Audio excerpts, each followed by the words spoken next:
This video app review is brought to you by the iPhoneAppReview.com.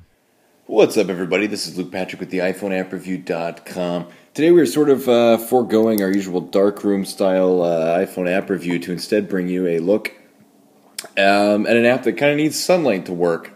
So here we are in my nice, wonderful home at my island, giving you a review of Movie FX Cam, which, if you couldn't tell from that, is of course a movie application or a video app for the iPhone.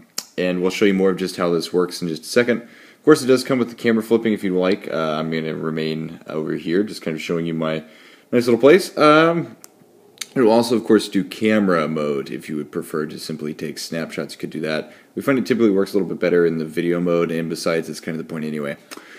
Under settings, this is not just a cheap sort of filter-enabled video application. You do have additional settings, such as video quality you can adjust. You can also change the audio quality. We like that quite a bit. Let me back up here just a second. In-app purchases, there are a couple more filters that you can buy. We'll talk about filters in just a second. But before we do any of that, let's just go ahead and shoot some video. So essentially, you're here at the main app. You just hit the FX button. It comes up with the sort of slider that's just chock full of these sort of Instagram-inspired filters. Although this is not an Instagram ripoff, it's actually something quite different. So, for instance, you've got like spring, summer, autumn, winter, dawn, sunrise, that sort of thing, to give sort of a nice feel for your video. So, for instance, spring is kind of springy.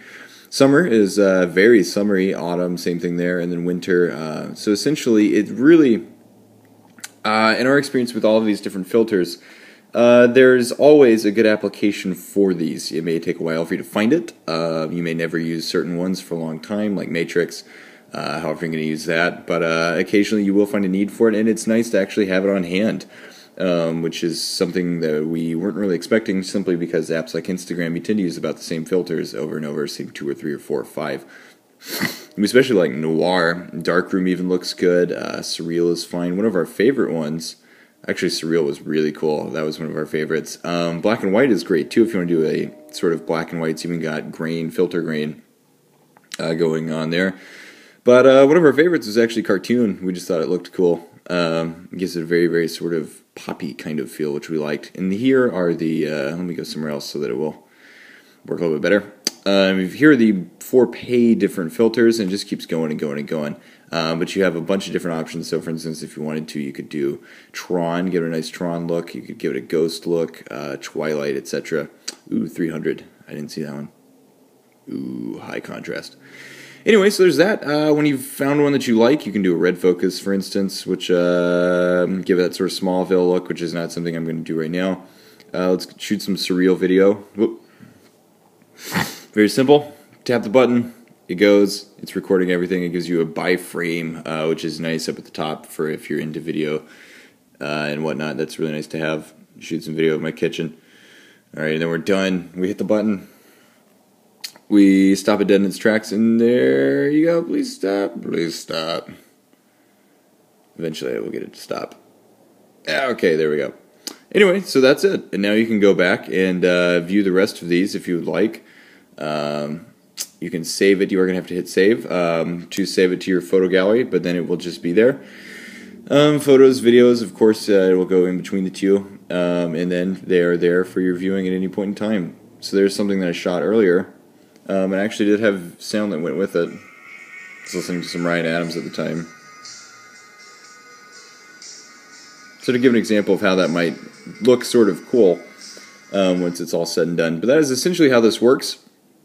It's very popular in the current market, we could say. But that doesn't detract from the value of the app. The app, of course, only costs $1, which is phenomenal. You don't have to pay for something like Instagram. But then again, everything in this app is solid. The video frames, or the filters are phenomenal. They're dead on for what we'd expect. So $1 is not a lot to ask, especially for an app that's this well designed. It does look very good, which is not something we typically expect with these kind of apps. For some reason, they just kind of look cheap. This one does not. It's rock solid all the way through. Comes with a butt ton of filters. We mentioned that in the written review, and if you want to buy more, of course you can. And we also really appreciated the settings panel. This is nice. We do wish it came with direct social integration. That would be fantastic to share directly to our YouTube, Facebook, Vine, Path, any of these other new ones that are coming out. Any of those would be great. If I were the developers, I might jump on Path integration actually right now. That'd be a good API to jump on too. And those APIs are just out there, guys. So future updates, please. Otherwise, this is a fantastic application to get on the bandwagon for now. It's only $1, and it comes with a lot of value. So with that in mind, it's a 4.5 out of 5-star rating for Movie FX Cam. And that is all we have to say about it. So at this point, I'm going to go ahead and sign out, but we will see you guys later. Bye.